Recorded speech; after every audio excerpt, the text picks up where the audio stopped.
எசேக்கியேல் 37:14 வசனத்தை ஒருவர் வாசிக்க கேள். என் நாவியை உங்களுக்குள் வைப்பேன், போதும், நீங்கள் உயிரடைவீர்கள். எல்லாரும் சொல்லுங்க, நாங்கள் உயிரடைவோம். சத்தமே வரல, நாங்கள் உயிரடைவோம். சிலர் யோசிக்கிறது புரியுது, செத்து போனாதானே ஐயா உயிரடையணும், நாங்கள் உயிரோட தானே இருக்கிறோம். அப்படியா? உங்கள் வாழ்க்கையில் ஏதோ ஒரு காரியத்தில் நீங்கள் சோர்ந்து போய் முடிஞ்சு போச்சு அப்படின்னு நினைச்சிருக்கிற காரியத்தில் கர்த்தர் ஒரு உயிர் மீட்சி இந்த பகல் வேளையில் கட்டளையிடுவாராக. ஆமேனே வரல ஒன்று. அதான் நான் நினைக்கிறேன், நான் சொல்றது விளங்கலையா இல்லை நீங்கள் என்ன ஏமாத்துறீங்களான்னு தெரியல. புரியுதா? கர்த்தர் என்ன சொல்றாருன்னா, என் ஆவியை உனக்குள்ள நான் வைப்பேன், நீ உயிரடைவ. ஹல்லேலூயா. ஆமா, கவனிங்க, உயிர் அப்படிங்கிறது என்ன சொல்லுங்க? அது உயிர், அப்படிதானே? சரி, உயிரோட இருக்கிறோம் அப்படின்னா என்ன? உயிரோட இருக்கிறவங்க என்ன பண்ணுவாங்க? செயல்படுவாங்க. ஆமாவா இல்லையா? செத்தவங்க செயல்பட முடியாது. ஒரு இடத்துல இருந்து இன்னொரு இடத்துக்கு நகர முடியாது, வளர முடியாது. உயிரோடு இருக்கிறவங்க செயல்படுவாங்க, வளருவாங்க. ஆமாவா இல்லையா? சொல்லுங்க. ஆமா, குழந்தை பிறக்குது, மாசம் ஆக ஆக ஆக பிள்ளைக்கு வளர்ச்சி வருது, நடக்க ஆரம்பிக்குது, பேச ஆரம்பிக்குது. காரணம் என்னன்னா உயிர் இருக்கு. ஆமாவா இல்லையா? சொல்லுங்க. அப்போ உயிர் இருந்தா வளர்ச்சி இருக்கும், உயிர் இருந்தால் நகர்வுகள் இருக்கும், முன்னேற்றம் இருக்கும். ஆண்டவர் சொல்றாரு, சில நேரத்தில் நீ செத்தவனை போல இருக்கிற, உன்னால வளர முடியல, உன்னால நடக்க முடியல, உன்னால முன்னேற முடியல, இருந்த இடத்துல இருக்கிற மாதிரியே இருக்கிற. அப்படிப்பட்ட உனக்கான கர்த்தருடைய வார்த்தை, இன்றைக்கு கர்த்தர் ஒரு உயிர் மீட்சியை கட்டளையிட்டு உன்னை வளர செய்வாராக, உன்னை எழும்பி நிற்க செய்வாராக. ஹல்லேலூயா. ஆவியானவர், பைபிள் சொல்லுது, என்னுடைய ஆவியை உனக்குள் வைப்பேன், நீங்கள் உயிர் அடைவீர்கள். ஆவியானவர் நம்மை உயிரடைய செய்கிறவர். பைபிள் சொல்லுது, அன்றியும் கிறிஸ்துவை மரித்தோரிலிருந்து எழுப்பின பிதாவுடைய ஆவியானவர் உங்களுக்குள் வாசமாயிருந்தால் சாவுக்கேதுவான உங்கள் சரீரங்களையும் உயிர்ப்பிப்பார். கர்த்தருடைய வார்த்தை சொல்லுகிறது, ஆவியே உயிர்ப்பிக்கிறது.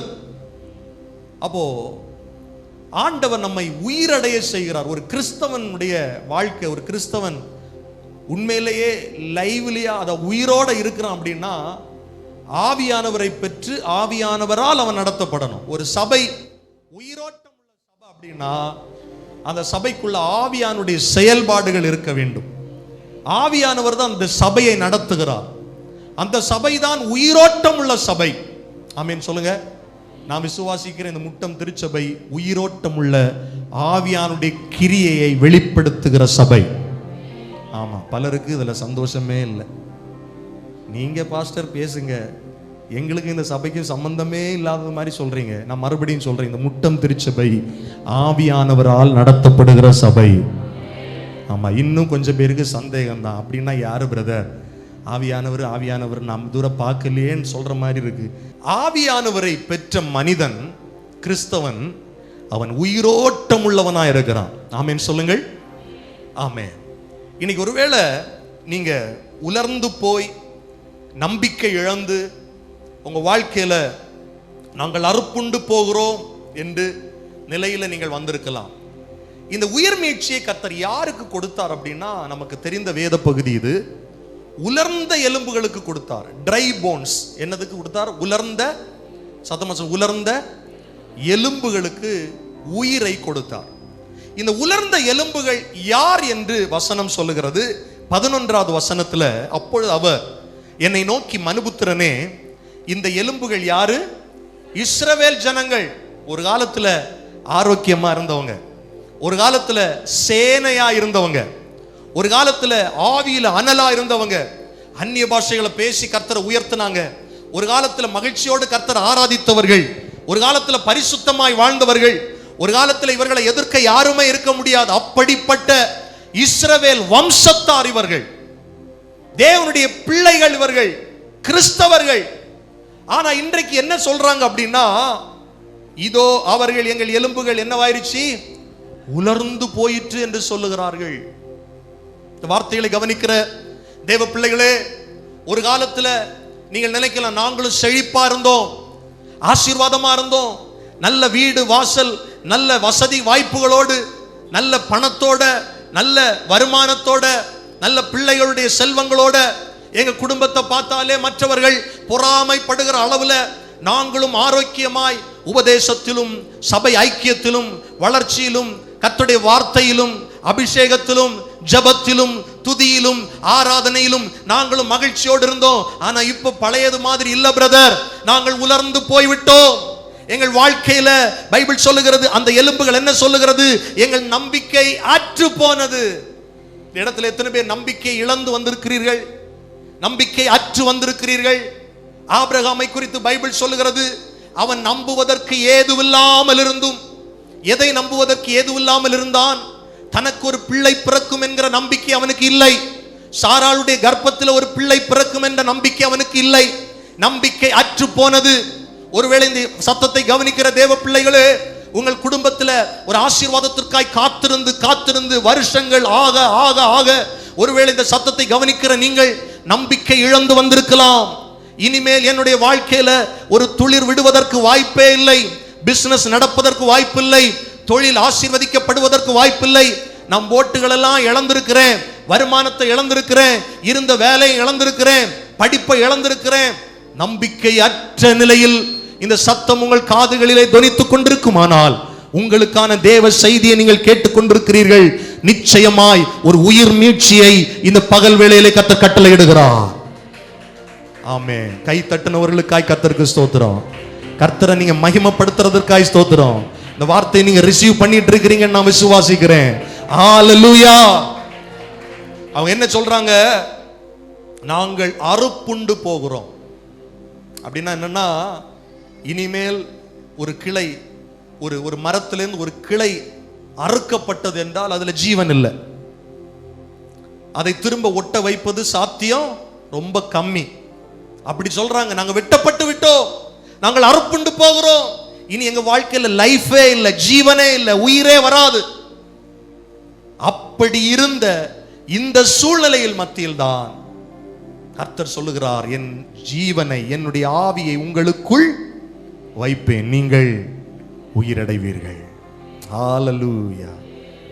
எந்த காரியத்தில் நம்பிக்கை இழந்து வந்திருக்கிறீங்க, அதில் ஒரு புதிய ஜீவனை கர்த்தர் கட்டளையிடுவார்.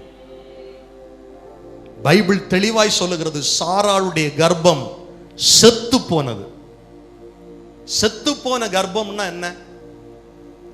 இப்போ கர்த்தர் ஸ்திரீகளுக்குள்ளாக, பெண்களுக்குள்ளாக கர்ப்பப்பைய வச்சதே ஒரு நோக்கம். என்ன நோக்கம்?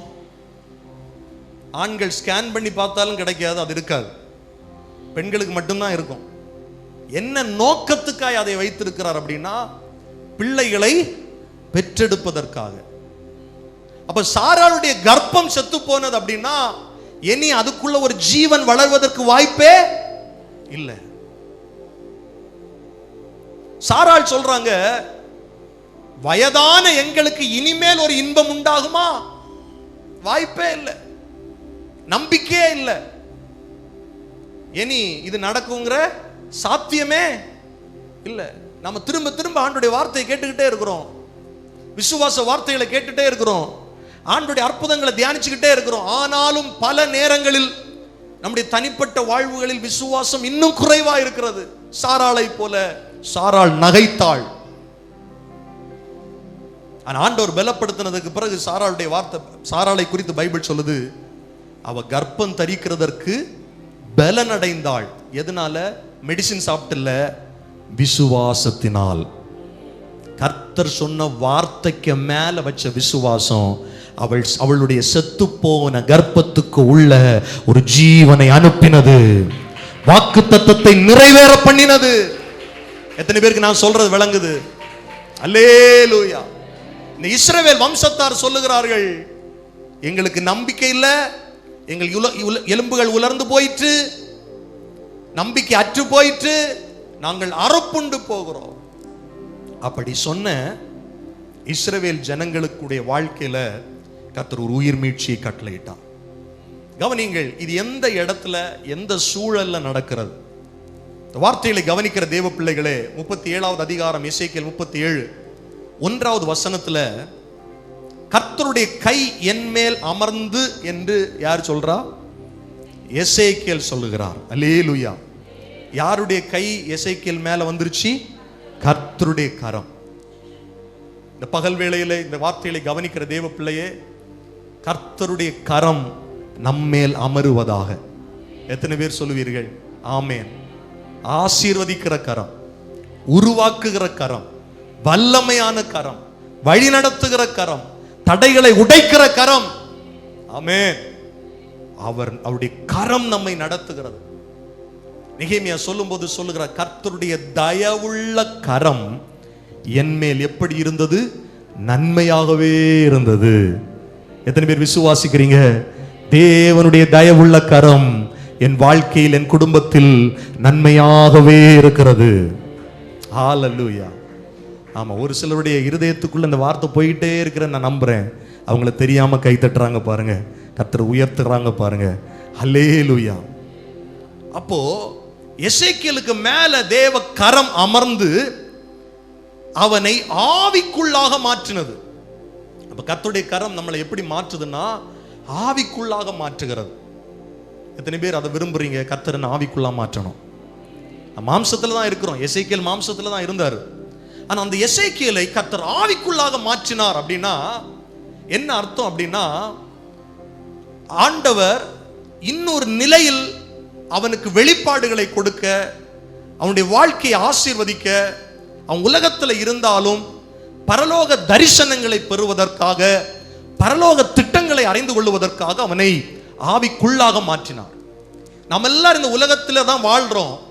ஆனா கர்த்தர் சொன்னார், நீங்கள் இந்த உலகத்தில் இருந்தாலும் நீங்கள் இந்த உலகத்திற்குரியவர்கள் அல்ல. நம்மை குறித்து வெளியில கேட்டா சொல்லுவாங்க, அவங்க ஆவிக்குரிய சபைக்கு போறாங்க. எந்த சபைக்கு போறாங்க சொல்லுங்க? அப்படி சொல்றாங்களா? அவங்க சொல்றாங்க. நமக்கு அந்த எண்ணம் இருக்கா? ஹலோ, நாம எங்க இருக்கிறோம் சொல்லுங்க? ஆவிக்குரிய சபை. ஏன்னா தேவன் ஆவியா இருக்கிறார். இங்க பாத்தீங்கன்னா எந்த சொரூபமும் இருக்காது, எந்த படமும் இருக்காது. நம்ம ஆவியில் கர்த்தரை ஆராதிக்கிறவர்கள். ஆண்டவர் சொல்ற, தேவன் ஆவியாக இருக்கிறார், அவரை ஆவியோடும் உண்மையோடும் ஆராதிக்கணும். ஏதோ சண்டே ஆயிடுச்சு, சர்ச்சுக்கு போயிட்டு கொஞ்ச நேரம் இருந்துட்டு தூங்கிட்டு போனா ஒரு பிரயோஜனமும் இல்ல. நம்ம உண்மையாய் ஆராதிக்க வந்திருக்கிறோம், தேவனை தேடி வந்திருக்கிறோம், ஆராதிக்க வந்திருக்கிறோம். ஆவியில் ஆராதிக்கிறவர்கள். அப்ப கர்த்தர் நம்மை ஆவிக்குள்ளாக மாற்றுகிறார், ஆவியின் மண்டலங்களை நமக்கு வெளிப்படுத்துகிறார். ஆமென். பவுலை குறித்து பைபிள் சொல்லுகிறது, பவுலையும் கர்த்தர் அநேக நேரத்தில் ஆவிக்குள்ளாக மாற்றி இருக்கிறார். ஆவியிலே நிரம்பி பவுல் ஊழியம் செய்திருக்கிறார். இந்த எசேக்கியேலை கர்த்தர் ஆவிக்குள்ளாக மாற்றி வெளியே கொண்டு போனாராம். ஒரு குறுகிய வட்டத்திலிருந்து, குறுகிய மனப்பான்மையிலிருந்து இன்று பலரை கர்த்தர் வெளியே கொண்டு வர விரும்புகிறார். எத்தனை பேர் ஆமென் சொல்லுவீர்கள்? அந்த மன குழப்பத்திலிருந்து உங்களை வெளியே கொண்டு வருவாராக. சிறையிலிருந்து வெளியே கொண்டு வருவாராக. கடன் பிரச்சனையிலிருந்து கர்த்தர் உங்களை வெளியே கொண்டு வருவாராக. உபத்திரவத்தின் குகையிலிருந்து கர்த்தர் உங்களை வெளியே கொண்டு வருவாராக. நீங்கள் மாட்டிட்டு இருக்கிற அந்த சிக்கல் இருந்து கர்த்தர் உங்களை வெளியே கொண்டு வருவாராக. கர்த்தர் உங்களை வெளியே கொண்டு வரணும்னா கர்த்தருடைய கரம் உங்கள் மேல் இருக்கணும். கர்த்தர் உங்களை வெளியே கொண்டு வரணும்னா நீங்கள் கர்த்தரால் ஆவிக்குள்ளாக மாற்றப்பட வேண்டும். ஆவியிலே நிறைந்து ஜெபிக்கிறவர்களாக இருக்க வேண்டும். தரிசனங்களை பார்க்கிறவர்களாக இருக்க வேண்டும். பைபிள் சொல்லுகிறது, நாம் தரிசித்தல்ல விசுவாசித்து நடக்கிறவர்கள். அதான் ஆவிக்குரிய வாழ்க்கை. ஆவிக்குரிய வாழ்க்கைன்னா ஆவிக்குரிய சபைக்கு வந்துட்டு கொஞ்சம் ஸ்பீடா பாட்டு பாடிட்டு போறது இல்ல, வெறும் அந்நிய பாஷைகளை மட்டும் பேசுறது இல்ல. ஆவியினால் நானும் நீங்களும் நடத்தப்பட வேண்டும். எசேக்கியேல் தீர்க்கதரிசி ஆவியினால் நடத்தப்பட்டவன், ஆவிக்குள்ளாக மாற்றப்பட்டவன். ஆண்டவர் வெளியே கொண்டு போய் எங்க நிறுத்துறார்? பைபிள் சொல்லுது, எலும்புகள் நிறைந்த ஒரு பள்ளத்தாக்கு. எந்த நிறைந்த பள்ளத்தாக்கு? சத்தமா சொல்லுங்க. எலும்புகள் நிறைந்த பள்ளத்தாக்கு. பக்கத்தில் இருக்கிறவங்க கையை பிடிச்சு சொல்லுங்க, எலும்பு பார்த்துருக்கிறீங்களான்னு கேளுங்க. இன்னைக்கு கூட பார்த்தோம் பாஸ்டர், சண்டே காலையில் சர்ச்சுக்கு வர முன்னாடி முதல் வேலை என்ன? கறி கடைக்கு போய் படுபாவி அந்த மாட்டு எலும்பை காமிச்சான். அதுல 2 வெட்டி போடு. மட்டன் கடையில் போய் நல்லி எலும்பு 2 போடு. இதெல்லாம் எங்களுக்கு சொல்லியா தரணும்? வாரம் இல்லை, டெய்லி எலும்பு கறி சாப்பிட்றோம். ஹலோ, இது மாட்டு எலும்போ ஆட்டு எலும்போ இல்லை, மனித எலும்புகள். மனித எலும்புகள் எப்படி இருக்கும் யோசிச்சு பாருங்க. ஆவிக்குள்ளா மாற்றுறாரு, சந்தோஷம். கர்த்தருடைய கரை என் மேல இருக்கு, சந்தோஷம். வெளியே கொண்டு போறார், சூப்பர். அப்படியே தூக்கிட்டு எங்க அழகான இடங்களுக்கு கொண்டு போகலாம்ல. காஷ்மீர்ல எவ்வளவு அழகான இடங்கள் இருக்கு, மலை பிரதேசங்கள் இருக்கு, கொண்டு போய் காமிக்கலாம்ல. அமெரிக்காவுக்கு கொண்டு போகலாம், வேற எங்க கொண்டு போகலாம். உங்களுக்கு எங்க இடம் பிடிக்குமோ சொல்லுங்க. ஆமா, எங்களுக்கு எங்க ஊரு தான் பிரதர் சொர்க்கம். நான் சொல்றேன், முட்டத்துக்கு கொண்டு போகலாம். ஹலோ, எலும்பு நிறைந்த பள்ளத்தாக்கு கொண்டு போனாராம். கொண்டு போயிட்டு நிறுத்தினார். அவைகளின் நடுவில் ஆண்டவர் சில இடங்களில் நம்மை நிறுத்துகிறார். ஆமென். சில நேரத்தில் நாம விரும்பாத இடத்துல கர்த்தர் நிறுத்துவார். ஹலோ, நீ அதை அனுபவிச்சிருக்கிறீங்களா? விரும்பாத இடத்தில் கர்த்தர் நிறுத்துவார். நாம் எதிர்பார்க்காத இடத்தில் கொண்டு வந்து நிறுத்துவார். நமக்கு பழக்கம் இல்லாத இடத்தில் நிறுத்துவார். அனுபவம் இல்லாத இடத்தில் நிறுத்துவார். சில நேரத்தில் சில பிள்ளைங்கள்லாம் நினைக்கும், திருமணமாகி போன புதுசுல ஆண்டவர் ஏன் இந்த குடும்பத்துக்கு என்ன கொண்டு வந்தார்? அப்படி எண்ணம் இன்னும் இருக்குன்னா ஒரு திட்டம் இருக்கிறது. எசேக்கியேல் எலும்புகள் நிறைந்த பள்ளத்தாக்குகள் கொண்டு நடுவில் கொண்டு நிறுத்தி, பைபிள் சொல்லுது, என்னை அவைகளின் அருகே சுற்றி நடக்க பண்ணினான். நிறுத்தினது மட்டும் இல்ல, சுத்தி பாரு. சில இடங்களுக்கெல்லாம் பிள்ளைங்களை டூருக்கு கூட்டு போனா இறக்கி விட்டுட்டு என்ன சொல்லுவோம்? சுத்தி பாரு. அதுக்கு பாட்டுக்கு சூப்பரா அழகா இருந்து விசாரிச்ச சொல்லுவோம், பாஸ்டர் கூட்டு போன இடம் சூப்பர். இந்த வருஷம் பிளான் பண்றோம் பிள்ளைங்களை இதை ஏதாவது டூர் கூட்டு போகலான்னு. ஆமாம், அட்டெண்டன்ஸ் கொடுக்கணும் என்ன சிஸ்டர்? ஆமாம், 100% யாருக்கெல்லாம் இருக்கோ அவங்கள மட்டும் கூட்டு போவோம். அப்படின்னா யாரும் வரமாட்டாங்க போல இருக்கு. ஹலோ, சுற்றி நடக்க பண்ணினாராம். டூர் கூட்டிட்டு போய் சுற்றி நடக்க பண்றது போல ஆண்டவர் எசேக்கியேல் எங்க கூட்டு போயிருக்கிறாரு? எலும்பு நிறைந்த பள்ளத்தாக்கு நடுவே நிறுத்தினது மட்டும் இல்ல, சுத்தி பாருப்பா, போயிட்டு வந்து சொல்லு, எப்படி அழகா இருந்துதான் பார்த்து சொல்லு. எசேக்கியேல் சுற்றி நடக்கிறாரு. பைபிள் சொல்லுது, இதோ பள்ளத்தாக்கின் வெட்டான் வெளியிலே அந்த எலும்புகள் எப்படி கிடந்துருச்சாம்? மகா திரளாய். பக்கத்தில் இருக்கிறவங்களை தட்டி சொல்லுங்க, எலும்பு நிறைய கிடக்குது. ஆமா, தட்டுனவங்க இல்லை எலும்பு. ஆமா, நிறைய கிடக்குது. நம்ம ஊர்ல நிறைய எலும்பு இருக்கு. அந்த எலும்பு எப்படி இருக்கு?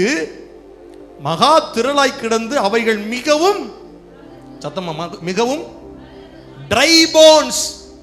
செத்து போய் பல வருஷம் ஆயிருச்சு. ஒரு மனுஷன் செத்து போனான்னா நமக்கு தெரியும், முதல்ல தோல் சுருங்கும், அழுகும்.